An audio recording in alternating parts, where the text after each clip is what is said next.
Drive to Survive first covered the 2018 season and gave us a better insight into Formula One and how teams work and how the drivers think. It has brought a lot more eyes to the sport as many people have Netflix and watched the series and are now big fans of the sport. It has been a welcome change for most fans as it has allowed Formula One to expand and become bigger and better. Drive to Survive is one of the many reasons why Formula One is so popular within the United States, and they have finally been able to break a market they have been trying to get into for many years now. However, there has been some criticism from fans, but also the drivers themselves about the series. And in today's video, we're going to talk about how the series has helped the sport massively, but also how it may be bad for some of the drivers. Let's get straight into it. Formula One before 2018, the first season in which Drive to Survive was filmed, was a very closed off sport, and one that not many people talked about. When Bernie Ecclestone was in charge, he banned things such as social media, so it was almost impossible for you to hear about Formula One. The sport was not growing as much as it could have, and when it was not as diverse as you only really had older males watching it, and not many women and children at all. So when Liberty Media bought Formula One in 2016, they had a plan of expanding the sport to a much wider audience, and they decided that allowing Netflix to film the 2018 season and show the sport in a different light would be the best way for the sport to grow. It has clearly worked for Liberty Media, who have made the sport one of the most talked about ones in the world right now. Not only have they allowed Netflix to produce Drive to Survive, but they have made Formula One a force to be reckoned with on social media. Liberty Media came in and made the sport completely different, with it being very inclusive, which has seen more women to be involved in the motorsport,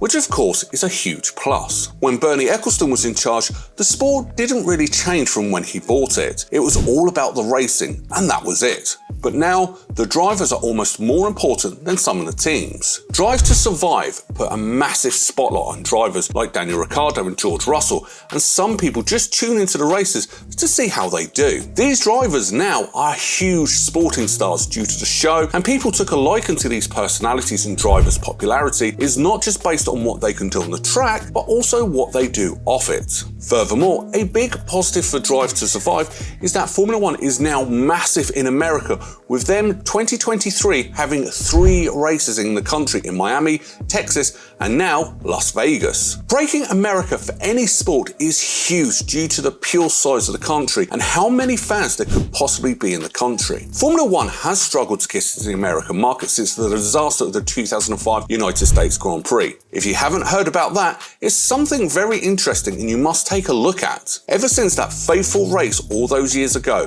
there was kind of a negative feeling towards Formula One, and the American fans prefer to watch NASCAR and IndyCar. Netflix is huge all over the world, and especially in America. So when the series hit people's screens back in 2019, many people watched it and fell in love with the sport, which has made the demands huge over in the States. And this is a major reason in why we have 3 races in the country from 2023 onwards. Who knows, we could see even more races in the States if the demand continues to grow year after year. But what do you think of Drive to Survive? Is it good for the sport? Did you get into the sport due to that series? Make sure to let us know in the comments below. Now, onto the reason why you probably clicked on this video. Why Drive to Survive draws some criticism from the drivers. The series has on average around about 10 episodes, and each episode is based around one driver or team in most cases, and with mostly the top teams being picked, but also the smaller teams being picked to put a lot of spotlight on them too. The episodes will, of course, talk about the racing, but they also talk about the driver and about how they are feeling off the track too. And we saw this a lot in the first season surrounding Daniel Ricciardo, hence why he is one of the most popular drivers on the grid right now. Of course, with Netflix wanting to create a lot of drama around an episode, they may create some narratives around the drivers, which may not be true at all. This happened a lot in the 2021 season with Lando Norris and Daniel Ricciardo, where Netflix tried to create a narrative that Lando did not care about Daniel and tried to paint them both as enemies. However, this was far from the case.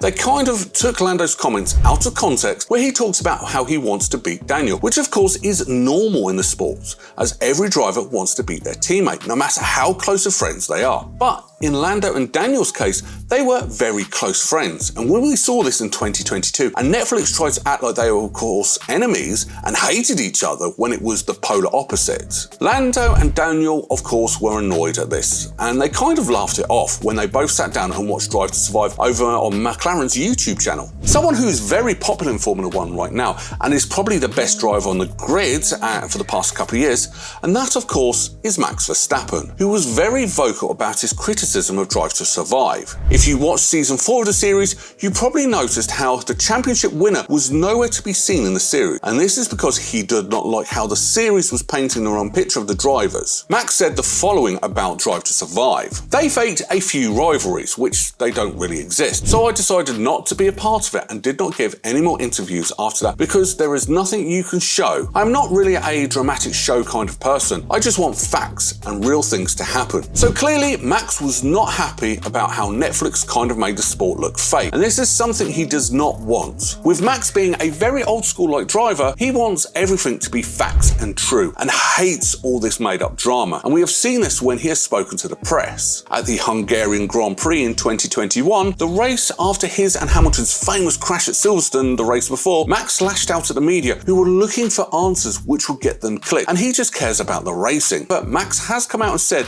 that he will be a part of the up-and-coming season 5, which covered 2022, where he had a drama-free and easy season, if we're being honest. Max said, "It was actually a very good, quick little chat, and we will try to improve from there, and so you can have a bit more say in how you're going to be portrayed, instead of giving an interview and not knowing what is going to be done with it," and the way they put it in the show. From this, we can gather Max has asked for Netflix to make some changes, and they have accepted them, so hopefully we can see a lot more of Verstappen in the season that is coming very soon. Overall, Drive to Survive has done a lot for the sport and has made it more popular in many countries, especially the United States. There's been some criticism from the drivers, but it looks like Netflix has hopefully made those changes, and we will only get to find out if they've been made when the next season comes out at the end of this month. Thank you so much for watching this video, and make sure that you hit that like button and drop a subscribe to watch more videos just like this one.